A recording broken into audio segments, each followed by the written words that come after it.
Malam hari ini masih seru membahas terkait dengan bongkar pasang Pilkada serentak 2024. Masih bersama dengan sejumlah narasumber. Saya langsung ke Bang Fatul. Bang Fatul, ini kan memang tidak ada Mas Anies begitu dalam kontestasi Pilkada. Artinya bagaimana kemudian untuk bisa kemudian menarik suara-suara dari para pendukung PKS tetap mendukung Kang RK dan juga Pak Suswono? Ya, ini jadi balik ke Anies terus ya jadinya. Yang jelas yang jelas PKS ini kan di Jakarta juga selalu kompetitif ya. Jadi sebelum ataupun sudah Mas Anies ya kita selalu kompetitif. Ya. Kita menang di Jakarta juga bukan di tahun 2024 saja. Sebelumnya kita pernah juga menang di Jakarta di peringkat pertama ya. Dan juga tentu ini yang selalu kita lihat bahwa Jakarta memang salah satu basis PKS dengan berbagai kelebihan yang kita miliki dibandingkan daerah lain, struktur PKS, baik strukturnya, kadernya, lalu bagaimana kita membangun relasi ke bawah, memenangkan kontestasi, dan ini selalu kita uji dengan berbagai kesempatan, baik pilkada ataupun pilpres, pemilu, baik kalah maupun menang, ya kita mencoba untuk melakukan hal tersebut sebaik mungkin. Ya, jadi tentu tanpa Mas Anies yang memang tidak bisa berlayar, di tengah keputusan MK pun juga ternyata beliau belum ada yang mengusung ya kemarin dan sampai hari ini, ya tentu ini kita coba tunjukkan bahwa kader PKS, simpatisan PKS juga coba kita arahkan bahwa kita sekarang punya cawagup yang juga potensi menangnya cukup signifikan karena kita menang di Jakarta, lalu juga cagup-cawagup yang sekarang juga diusung oleh banyak partai yang tentu mereka punya basis pemilih, basis konstituen, dan dari sisi dari sisi popularitas calonnya pun juga cukup baik, Pak Ridwan Kamil, dari sisi kapasitas juga cukup baik, perpaduan calonnya juga cukup baik. Pak Suswono ini kebetulan PKS punya banyak tokoh Jawa, mungkin selama ini dianggap PKS tokohnya Sunda. Dan kebetulan memang Pak Suswono ini tokoh Jawa di PKS yang namanya ada O-nya gitu. Jadi, jadi cukup menarik sebetulnya melihat PKS sekarang ada punya Suswono, jadi exposure publik tentang PKS yang juga punya tokoh Jawa, punya kompetensi. Dan ada unsur nama O-nya itu tadi ya. Dan bahkan beliau juga pembina penasehat Paguyuban Jawa Tengah, Paguyuban Tegal, punya jejaring warteg di seluruh Jakarta dan sebagainya. Tentu ini juga jadi gambaran bahwa pertarungan pilkada ya tentu akan mengoptimalkan mesin politik, jejaring calon dan sebagainya, sehingga kita berharap ya tentu kemenangan untuk Ridwan Kamil dan Suswono. Oke, Bang Dev. Siap. Mudah tidak meluluhkan hati para pendukung Mas Anies yang kemudian fanatik begitu, kemudian ayo sama-sama mendukung Kang RK dan juga Pak Suswono, kira-kira mudah nggak untuk golkar sendiri? Gini, jangan dibilang mudah atau jangan dibilang sulit, tapi dibilang bahwa ini harus dilaksanakan. Ini harus dikerjakan dengan sepenuh hati. Nah, jadi kita sudah menyiapkan strateginya, dengan tadi yang saya katakan ya, dengan menggunakan jaringan oleh semua partai yang mendukung, terus juga penugasan di masing-masing segmen, karena kan biarpun masing-masing partai itu memiliki segmen audiensnya sendiri ya. Jadi pasti kan grassroots-nya berbeda-beda, ya, karena kita memiliki sejumlah porsi di parlemen. Nah, ya itu yang harus kita optimalkan. Itu bisa dikatakan modal kerja dan juga tolak ukur. Jadi misalnya Partai Golkar dengan memiliki 10 kursi di DPRD sama dengan berapa ratus ribu atau berapa juta suara. Nah, ya itu target utamanya bahwa harus memenuhi itu dulu untuk dikonvert menjadi suara pilkada nanti. Nah, jadi kalau memang suaranya itu di bawah, itu berarti ada banyak yang nggak kerja. Tapi kalau suaranya melebihi, nah berarti semuanya kerja. Nah, ya nanti rewardnya ya kita bicarakan nanti ya. Nah, kan tapi itu target utamanya dulu. Nah, dan ya, kita harus mengulangi lagi dan juga beradaptasi karena kan waktu pilkada, waktu pilpres atau pileg ya strategi tentu berbeda dengan pilkada kan, karena kan figurnya beda.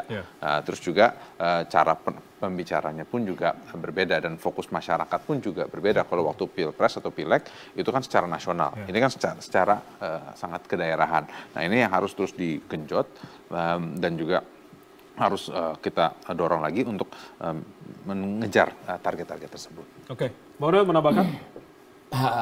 Gini, ini kan semua punya segmen suara masing-masing, apalagi PKS. Bisa kita lihat bahwa PKS ini punya basis suara yang cukup luar biasa. apa yang disampaikan Bung Dev tadi, Golkar dan sebagainya, Gerindra. Hari ini kita lihat pemilu hari ini menarik sekali di DKI. Apalagi dengan fenomena Jakarta tuh belum ada pemilihnya 2 kali jadi gubernur berturut-turut. Nah, ini bisa menjadi kutukan nih siapapun nanti, apalagi hari ini incumbent nggak ada ya kan? Incumbent nggak ada hari ini. Gitu. Dan Kang Erga bila terpilih juga nggak mungkin 2 kali. Iya. Biasa juga nggak mungkin misalnya dia 1 kali Jakarta. Nah, tinggal kita lihat aja nanti. Tinggal nanti kita lihat ada pasti ada program-program yang menarik yang akan ditawarkan oleh Kang Ridwan Kamil ya kan, beliau apalagi kita lihat tadi pernah menjadi gubernur di Jawa Barat, ditambah lagi dikawal oleh Pak siapa yang wakilnya ini, dia punya pengalaman di Pak Suswono itu di pertanian. Banyak juga ini orang ini kan punya background yang luar biasa, artinya secara portofolio juga bagus. Jadi ya kita tinggal menghadapi, ya saya punya keyakinan kemenangan di Ridwan. Oke, itu keyakinan dari Anda sendiri begitu ya. Dan juga nanti seperti apa kita akan lihat jalannya mesin partai itu yang ditekankan begitu. Tidak hanya paslon sendiri yang kemudian turun. Mesin partai bergerak dengan ya biasa lah ya. Membuat tim-tim pemenangan, posko-posko dan semua, dan relawan-relawan. Dan semua relawan-relawan ini yang sudah mulai, selain mesin partai ada mesin relawan. Dan itu akan digerakkan semuanya. Dan kita sudah menyiapkan semua itu sebelum ada fenomenanya Rano Karno dan Pak Pramono Anung gitu. Oke, Bang Jadi terakhir, apa yang kemudian kita harus lakukan sebagai masyarakat untuk kemudian mengawal proses begitu terkait dengan pilkada serentak ini sehingga jauh dari kecurangan dan berlangsung secara jurdil begitu? Pertama partisipasi. Partisipasi itu ya boleh ikut kampanye segala macam, tapi yang juga penting adalah partisipasi untuk mengawasi. Ya. Bukan kita nggak percaya sama penyelenggara pemilu, kekuasaan harus dikontrol memang oleh kita semua supaya dia nggak menyimpang. Karena kalau menyimpang nanti yang rugi bukan hanya rakyat tapi penyelenggara itu sendiri. Itu satu. Yang kedua, partisipasi dalam pemilu. Jadilah pemilih yang cerdas, pemilih yang informasi tersedia. Silahkan. Sekarang banyak alternatif kan. Jadi masyarakat kalau dia menjadi pemilih yang cerdas, maka dia bisa memilih alternatif-alternatif yang tersedia. Dan berdasarkan keputusan MK kemarin, memang alternatif itu sekarang menjadi lebih banyak, lebih terbuka. Misalnya ya, potensi kotak kosong menjadi lebih berkurang sekarang. Tidak sebanyak diperkirakan dari awal. Ya, kalau dengan aturan yang lama, potensi kotak kosong menjadi sangat besar. Itu pun setelah putusan MK artinya. Iya, setelah putusan MK itu potensi kotak kosong menjadi berkurang. Jadi masyarakat sekarang punya alternatif. Karena itu yang dilakukan oleh masyarakat selain mengawasi dengan ketat, ya, baik secara sendiri-sendiri maupun bersama-sama lewat civil society, lewat kelompok gerakan mahasiswa dan sebagainya, juga menjadi pemilih yang cerdas. Pemilih yang cerdas itu berarti kita harus mau dan mampu mengedukasi diri kita sendiri. Secara langsung maupun tidak langsung. Itu saya kira yang harus dilakukan. Berkaca dari Pilpres artinya apa yang kemudian harus kita perhatikan? Partisipasi masyarakat kita kan bagus sekali, mencapai 80-an% ya di pemilu yang lalu. Jadi dalam soal partisipasi masyarakat kita sudah cukup baik, terutama untuk untuk nyoblos ya. Kemudian yang perlu dipertahankan adalah itu tadi, kemampuan dan kemauan untuk mengawasi. Ya, jangan sampai masyarakat merasa lelah gitu. Wah ini pemilu terus misalnya, kemarin pilpres pileg gitu, ini sekarang pilkada lagi, jangan sampai kita merasa lelah. Jadi itulah bagian dari kerja-kerja yang harus kita lakukan sebagai warga negara di negara yang demokratis seperti kita. Karena kan baru pertama kali serentak begitu loh Bang ya. Iya, ini pertama kali kita serentak dalam arti serentak yang sesungguhnya. Serentak yang sesungguhnya. Sekaligus, ini sebenarnya bukan serentak, sekaligus. Sekaligus, gitu ya. Jadi pilkada sekaligus. Iya, kalau serentak itu biasanya maksudnya pemilu eksekutif dengan pemilu legislatif digabungkan, dilaksanakan cara bersamaan, itu namanya serentak. Tapi kalau yang itu kan pemilu sekaligus. Pemilu sekaligus, dengan bahkan bertumpuk antara pemilu nasional sama pemilu lokal atau pemilu daerah, itu bertumpuk. Tapi ada sisi positif, negatif Anda lihat dari keserentakan dari pemilihan umum ini? Ya, sisi negatifnya yang paling ekstrim yang pemilu 2019 lalu contoh ya, banyak korban, banyak meninggal segala macam. Itu 2019 ya. Nah, petugas di TPS. Petugas di TPS segala macam. Itu kan sudah dikoreksi di pemilu kemarin juga.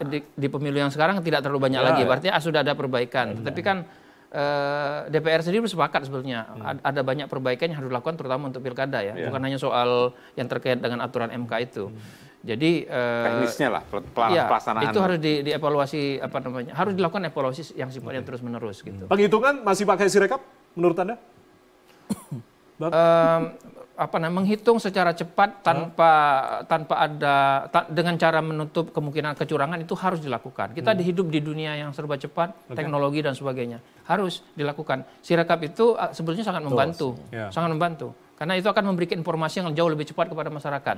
Nah, cuma memang yang jadi persoalan kita itu bagaimana kita sama-sama percaya dengan sistem itu. Jangan sampai heboh lagi begitu ya? Ya. Oke, Bang Dev, tanggapan terkait dengan Sirekap ini yang masih terus digunakan? Ya, memang kan ada sejumlah bug yang ditemukan, nah dan itu sudah diupdate. Akan tapi ya gini, namanya sistem software atau anything yang berkaitan dengan IT ya, itu potensi bermasalah itu selalu ada. Apalagi berkaitan dengan kita buka ke jaringan open, yang dimana kemungkinan hackers ataupun orang mengirim malware itu selalu ada.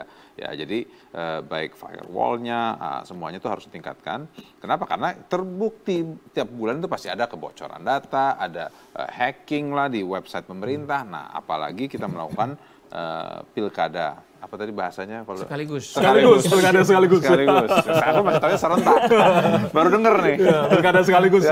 Ya, mungkin ntar bisa disampaikan Komisi 2.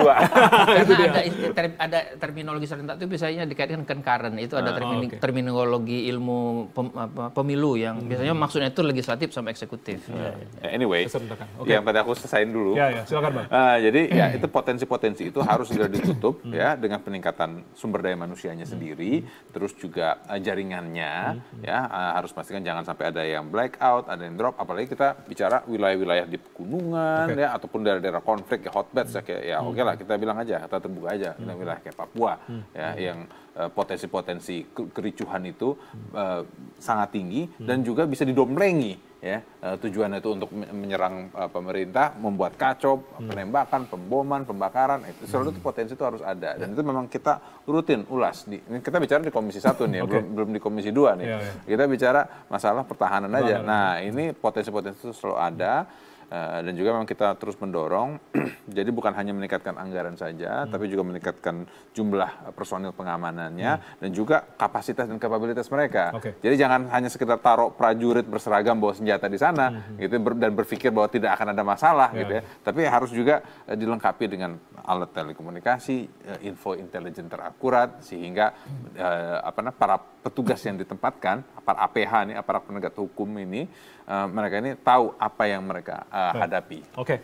Terakhir saya singkat-singkat saja ke Bang Fatul dan juga Bang Noel, artinya untuk mewujudkan pilkada serentak, pilkada sekaligus tadi kata Bang Jayadi begitu, yang damai, jurdil dan bebas dari kecurangan. Silakan, singkat saja. Saya mau melihat di aspek yang lebih strategis ya, bahwa kenapa mungkin di Indonesia nih sistem demokrasi kita selalu agak ribet ya, karena hal-hal yang mendasar menurut saya perlu juga para pimpinan kita, pemimpin kita nih mengkonsolidasikan hal-hal yang sifatnya mendasar lah gitu.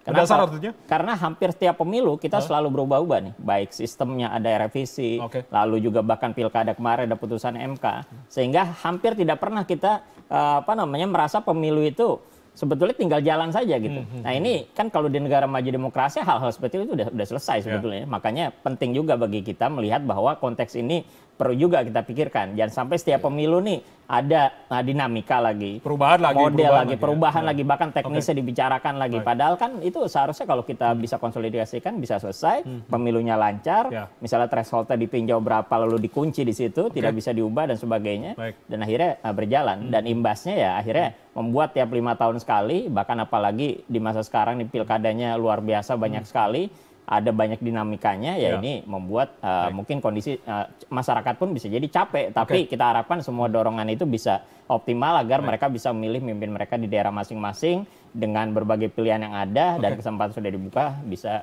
menjadi lebih baik untuk bangsa. Harapan kita semua tentunya. Baru singkat saja. Ya, tadi seperti yang awal saya sampaikan, kita seharusnya sudah punya komitmen bahwa ketika ini menjadi pilihan sistem politik kita, sistem demokrasi kita harus kita jalankan. Jangan karena ketika kita tereliminasi dari kekuasaan, kemudian marah-marah. Akhirnya kebijakan yang sudah menjadi kesepakatan bersama, kebijakan politik atau kesepakatan politik yang sudah kita bangun dirombak lagi. Kemudian mobilisasi orang. Nah ini kan pola-pola menurut saya pola-pola yang tidak terhormat ya. Bagaimana kita mau menghormati sebuah kesepakatan, di sisi lain selalu kita coba melanggarnya, gitu. Nah ini yang tadi disampaikan kawan saya dari PKS tadi. Ya coba kita konsisten dong situ loh. Jujur aja, bangsa ini ada memang, negara ini ada, tapi sistemnya tidak ada sepertinya. Jadi mudah sekali merubah sistem. Atas apa? Kehaslatan politik yang terganggu doang, gitu, terganggu dikit, rubah. Nanti ketika dia menguasai parlemen dia rubah lagi. Ya kayak begitu aja terus. Nggak. Makanya saya bilang ini sistemnya mau gimana ini? Gitu loh. Ya itu dari saya rasa. Menjadi pembelajaran bagi kita semua begitu ya. Jangan sampai tiap 5 tahunan ini selalu berubah sistem. Kalau kita ingin mencari sistem yang lebih baik memang sangat susah. Tapi ingat Amerika itu mendapatkan sistemnya itu ratusan tahun baru terbentuk. Siapapun presidennya sistemnya nggak akan pernah berubah. Terima kasih Bang Noel, terima kasih Bang Jari, terima kasih Bang Fatul, terima kasih Bang Dev sudah bergabung bersama kami di Fokus Regina edisi malam hari ini. Saya Ardianto Wijaya mewakili teman-teman yang bertugas mengucapkan terima kasih atas kebersamaan Anda. Tetap saksikan TVRI, media pemersatu bangsa. Selamat malam, sampai jumpa. Thank you Bang Dev.